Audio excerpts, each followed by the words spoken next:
Fala pessoal, tranquilo? Vou comentar rapidinho aqui sobre essa atividade, essa aula de REST que a gente utiliza a Axios aqui. Então eu construí um exemplo aqui utilizando uma API bem tranquila da gente subir para o ar e dá para utilizar ela localmente também, né? Então eu fiz uma configuração aqui que vai funcionar tanto no emulador do Android, no simulador do iOS ou até mesmo se vocês quiserem hospedar em algum servidor de vocês aí, tá? Então o que a gente vai fazer? Tem um aplicativo aqui que ele só demonstra como que faz o setup da Axios e tem umas poucas requisições ali.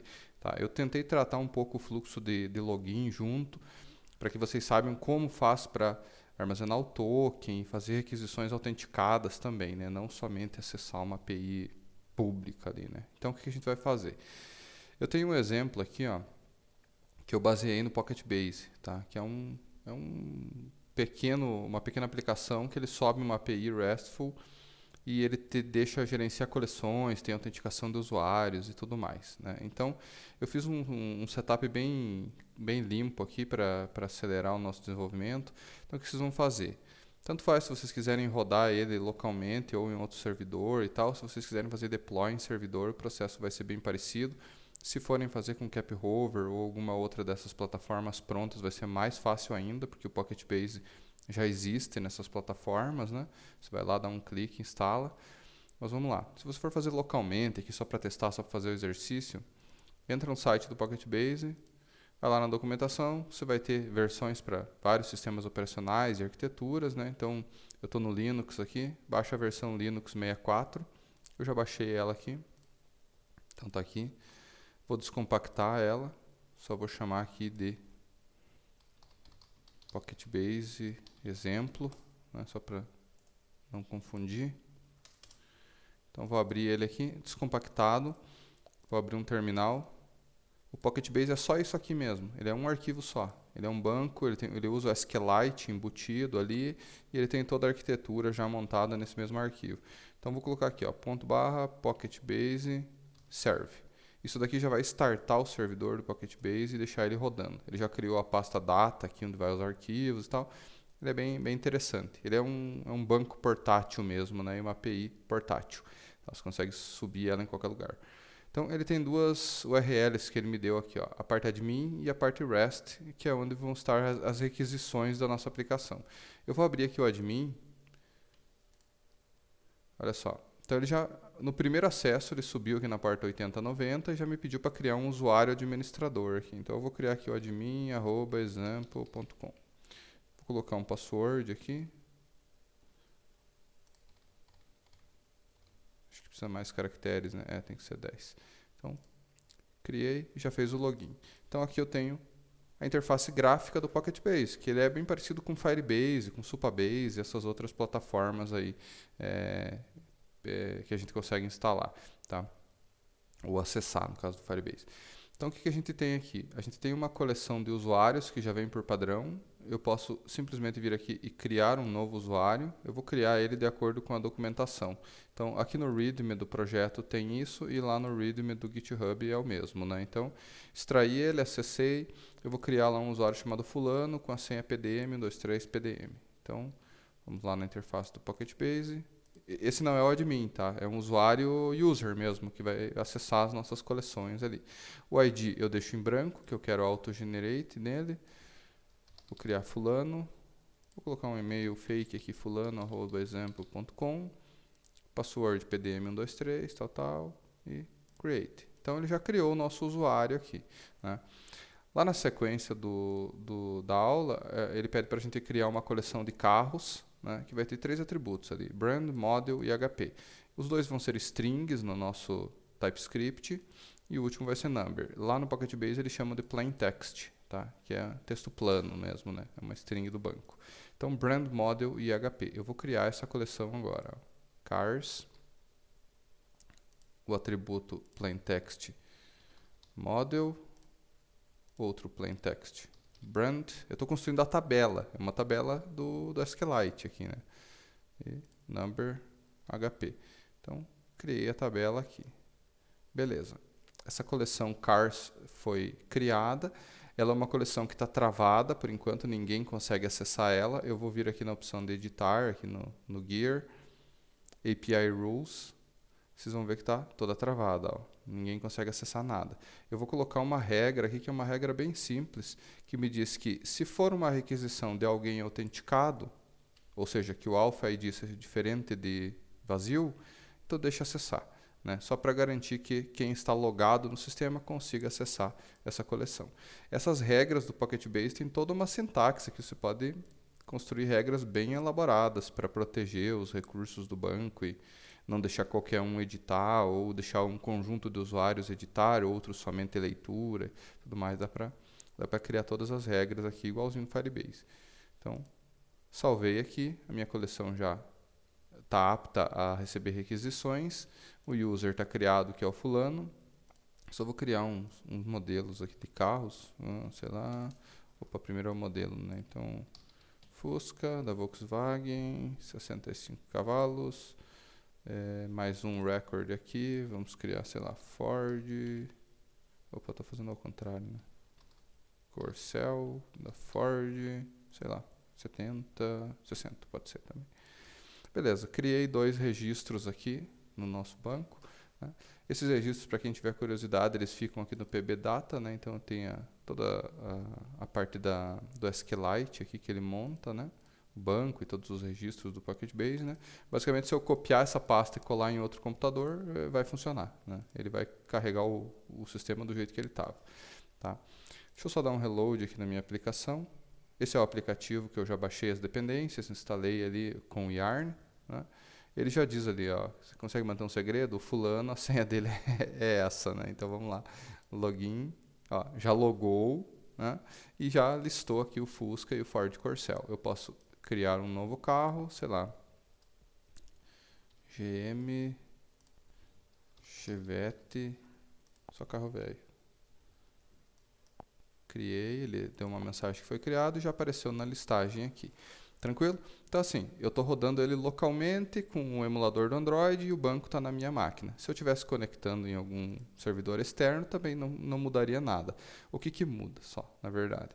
Aqui tem uma configuração, pessoal, na Source Services API, que eu já deixei pronta para vocês, ó, que ele inicializa a Axios batendo no localhost. Reparem que o localhost, para quem usa o emulador do Android, não é o 127.0.0.1 lá, e nem localhost. Para eu obter o localhost do emulador, eu tenho que pegar o localhost da máquina que está rodando o emulador. Então você tem 2 opções. Uma delas é você ir lá nas tuas configurações de rede e pegar o IP da tua máquina e colocar ali, ele vai funcionar, porque o emulador vai bater na rede e vai entender, a rede vai rotear para o teu PC. Ou ainda você coloca direto aqui, ó, 10.0.2.2. Isso para o emulador do Android é o localhost da máquina que está rodando ele, tá? Se você for usar o simulador do iOS aí no Mac, usa localhost mesmo, tá? Porque ele entende que você está na mesma máquina, né? E se você for fazer deploy do Pocket Base num servidor teu ou qualquer outra coisa, aí é só você colocar a rota lá para o Pocket Base que vai estar tudo certo. Tranquilo? Então, dito isso, pessoal, vocês podem observar a construção dessa aplicação aqui na pasta app, tá? Então, aqui na pasta app, vocês vão ver que a index é a tela de login, ela tem uma lógica aqui, que ele faz um post numa URL, passando as credenciais do fulano ali. E da onde veio isso? Isso veio lá da documentação do Pocket Base. Ó, vou clicar aqui na tabela Users, tem aqui, ó, API Preview. Então, eu tenho a documentação para quem usa o Pocket Base direto e tem a documentação REST aqui, ó, de rotas mesmo. Então, e tem um monte de rotas aqui, ó, um monte de coisas que a gente pode fazer. Ó. O que eu estou usando ali é a autenticação com password, que é essa rota POST, API, Collections, User, Auth with Password. Ó, essa aqui. E aqui ele tem toda a documentação do que são os campos exigidos, que tipo de parâmetros eu posso passar, parâmetros extras, exemplos de requests aqui quando dá certo, quando falha. Então, assim, a documentação do Pocket Base é muito boa. Ela tem todo o detalhamento das rotas que você vai utilizar, né? Então, Identity e Password. É exatamente o que estava aqui, né? Lá na User Space, depois que eu faço o login, isso seta um token e Se o token é válido, ele faz o redirect para o user space. Então, no user space, ele vai vir aqui e vai cair no index do user space. Aqui dentro eu já tenho uma requisição que puxa a coleção de carros. Então, ele faz um get no API, collection, cars, records. E ele passa o token que vem lá do nosso hook. Esse hook é um contexto. Para quem tiver dúvida disso, dá uma olhadinha na aula de contexto, de Context API. Tá? Então, é o mesmo token que eu fiz o login, gravei o token e eu uso o mesmo token na aplicação inteira. Tá? Então, olhem só. Esse exemplo aqui eu fiz com then catch. Então, API, get, daí tem os dois blocos. O then, para quando as coisas dão certo, e o catch, para quando as coisas dão errado. Beleza? Então, só jogando o alert aqui, ou se não, setando um state de carros ali. E esse state é usado dentro de uma flat list para renderizar toda aquela lista. Reparem que o car é tipado. Ó. Eu declarei um tipo de dado que tem um ID opcional, porque o ID, quando você está criando um novo registro, ele ainda não existe. Ele é nulo, né?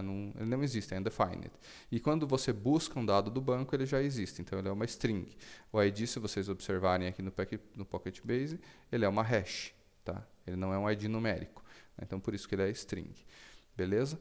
Esse tipo de dado está declarado aqui, ó, source types car. Então eu declarei um tipo de dado exatamente igual o da minha collection. Se eu não estou enganado, tem um types aqui também. Droga, não abriu com o negócio certo. Deixa eu abrir aqui. Deixa eu só ver. Não, não é a mesma coisa. Eu achei que ele teria o type da coleção que eu criei, né? Mas que pena, não tem. Eu acho que isso daqui é para a extensão do Pocket Base. Para quem faz funções para estender o Pocket Base. Cria rotas novas lá e tal.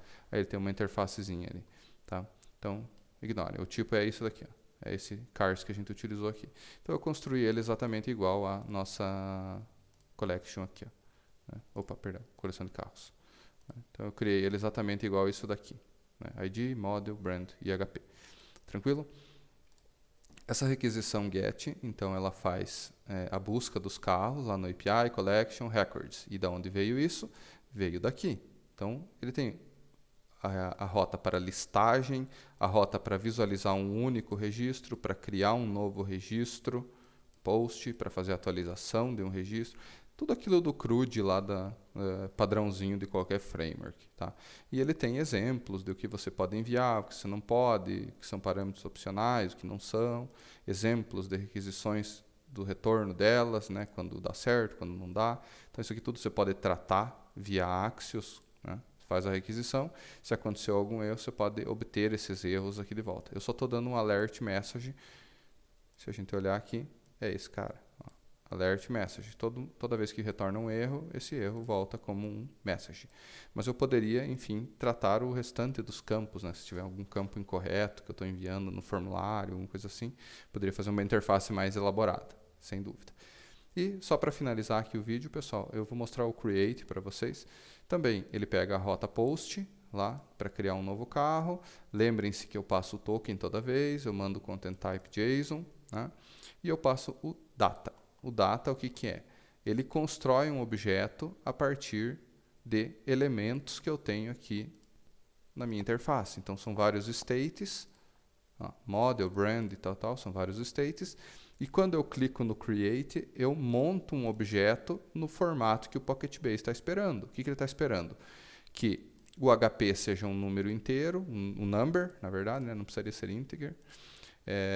Model é string, brand é string. Então eu monto o objeto no formato que o Pocket Base precisa, aqui no Create, vamos lá. Eu monto o objeto exatamente do jeito que ele precisa e envio, né? O ID é opcional, eu não preciso enviar ele porque ele vai criar automaticamente, né? E quando as coisas dão certo, eu retorno uma mensagem de sucesso e quando não dão, eu retorno uma mensagem de alerta. Reparem que eu estou testando o status. Esse status é esse cara aqui, é o status 200, status de sucesso, né? Então se deu o status 200, significa que foi criado, se não, aconteceu algum erro. Esse exemplo aqui é diferente do outro. O outro eu tinha feito com then catch e aqui eu fiz com async await. Só para vocês verem a diferença. Tanto faz, tá?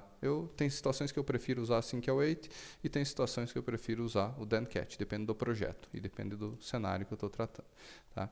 Então, só para vocês saberem como funciona a Axios e como funciona o Pocket Base, nesse exemplo que vocês conseguem rodar localmente ou rodar em servidor de vocês ou em qualquer coisa. Tranquilo, pessoal? Então, essa é a base para vocês, para essa aula e para vocês fazerem o exercício lá. Qualquer coisa, vocês entram em contato. Valeu!